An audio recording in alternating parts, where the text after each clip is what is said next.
এটা ছিল সানডে। তো সানডে সকালবেলা ঘুম থেকে উঠে পড়লাম একটু তাড়াতাড়ি, তারপর ছোড়দাদু লক্ষ্মী নিয়ে বেরিয়ে গেল।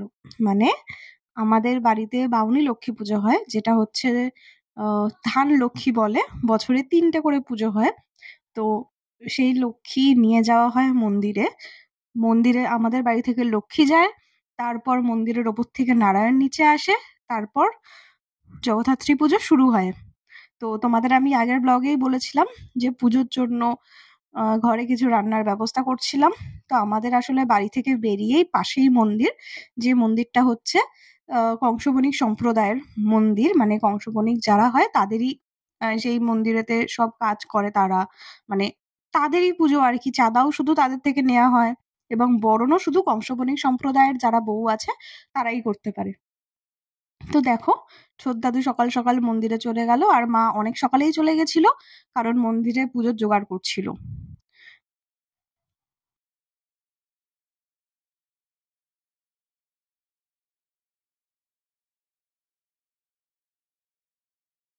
তারপর এদিকে আমি স্নান করে নিলাম, স্নান করে ফ্রেশ হয়ে নিয়েছি।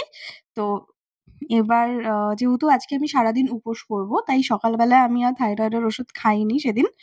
তো একটু সিরাম লাগিয়ে নিলাম মাথায়, চুল তো এমনিতেই প্রচুর পড়ছে।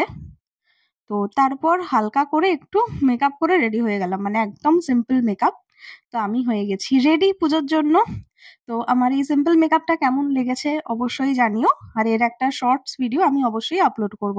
আর আজকে কানের দুলটা একটুখানি আমি হালকাই, মানে একটু গোল্ডেনের ওপর পরেছি, কারণ রোজই তো অন্যরকম পরি, আজকে একটু গোল্ডেনই থাক। তারপর বাবার সাথে বেরিয়ে গেলাম পুজো দিতে, আমি, বাবা আর মা। তো তোমাদের আগের দিনই দেখিয়েছিলাম পুজোর জন্য একটা শাড়ি কিনেছি, তো সেই শাড়িটা নিয়েই চলে গেলাম পুজো দিতে। তো দেখো, পুজোর লাইনে বাবা দাঁড়িয়েছিল সাইডে, যদিও বাবা বেশিক্ষণ দাঁড়াতে পারে না, তবে চেষ্টা করছিল দাঁড়িয়ে থাকার কিছুক্ষণ, কারণ লাইন দিয়ে পুজোটা তো দিতেই হবে। আর বাবা সেদিন ধুতিই পরেছিল, মানে প্রত্যেক বছরই বাবা ধুতি পরে পুজোর দিনটা। তো এবছরও তাই পরেছে, যদিও বলছিলাম যে ধুতি পরে যদি পায়ে জড়িয়ে যায়, যেহেতু বাবার পায়ের প্রবলেম। তো সবাই তারপর নিচটাতে আহ, ধূপ মোমবাতিটা জ্বালানো হয়। তো পুজো দিয়ে নিলাম, পুজো দিয়ে নেওয়ার পর শুরু হয়ে গেল সপ্তমীর আরতি।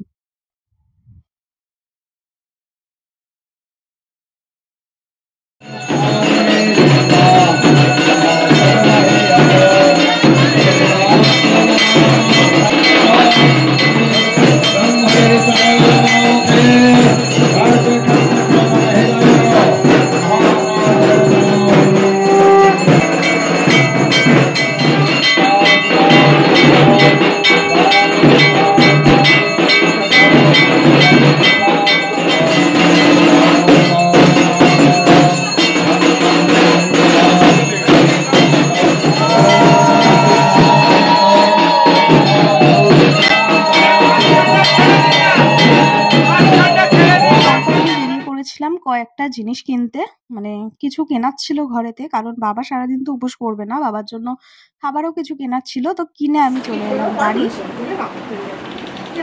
আর বাড়ি এসে আমি ছবির সাথে একটু হাইট মেপে নিচ্ছিলাম, মানে ছবি বলতে, তো আমি ছবির সাথে দাঁড়িয়ে হাইট মেপে নিচ্ছিলাম। আসলে আমি যা বেটে, তো একটু আমার থেকে বেটে কেউ দেখলে আমার মনে হয় বাহ, আমি তো কারোর থেকে অন্তত লম্বা।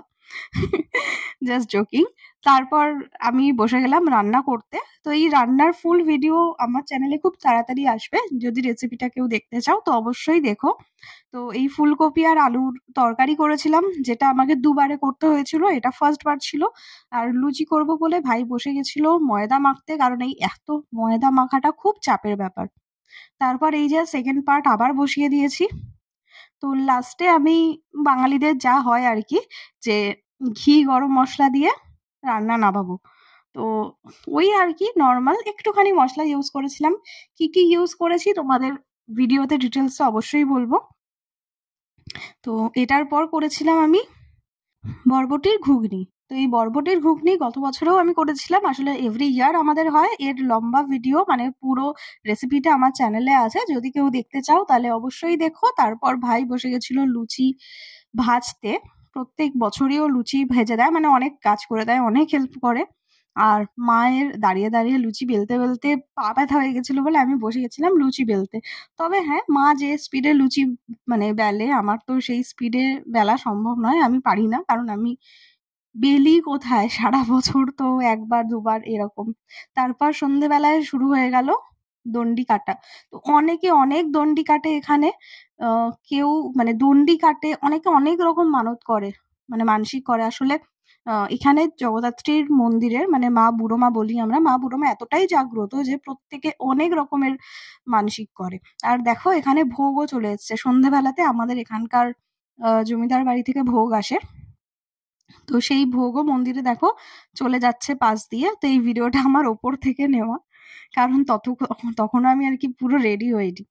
তো মন্দিরে ভোগ চলে যাওয়ার পর শুরু হবে হচ্ছে ভোগ আরতি। তো ভোগ আরতি শুরু হয়ে যাওয়ার পর আমি মন্দিরে গেছিলাম, তো গিয়ে মানে এত ভিড় ছিল আমি ভেতরে যেতেই পারছিলাম না।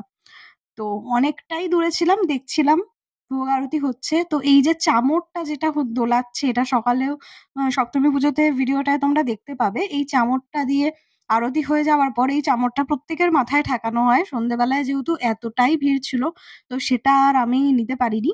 আমি অনেকটা পেছনে ছিলাম অঞ্জলি দেবো বলে, শুধু অঞ্জলির টাইমটাই এগোতে পেরেছিলাম অনেক কষ্টে। তো দেখো এই টাইমে কতটা ভিড় হয়েছিল। আর ওই যে চাদর দেয়া যে জায়গাটা দেখতে পাচ্ছ, তার নিচেই আর কি চাঁদা নেয়ার জন্য সবাই বসে, প্রত্যেকে এসে চাঁদা ওখানে দিয়ে যায়। তো এই হচ্ছে মন্দিরটা। মন্দিরটা আগে অবশ্যই এরকম ছিল না, এটা নতুন করে আবার মন্দিরটা তৈরি করা হয়েছে কিছু বছর হলো। তো তারপর চলে এলাম বাড়িতে, আর বাড়িতে এসে আমার বাবার স্টুডেন্ট চলে এলো। আর এই আমার কাকা অনেক বছর পর এসছে। আর এই সাইডে ওটা মেজ দাদু, মানে যাকে বলেছিলাম ভাইফোঁটার ভিডিওতে যে অসুস্থ বলে আসতে পারেনি, তো সেই মেজ দাদু। আর এই যে আমার মামা মামি, মানে দুই মামি মামা দিদি ভাই জামাইবাবু, তো সবাই মিলে প্রচুর আড্ডা দিলাম, খাওয়া দাওয়া করলাম। তো চলো, তারপর আর খাওয়া দাওয়ার ভিডিও করা হয়নি। চলো টাটা, লাভ ইউ।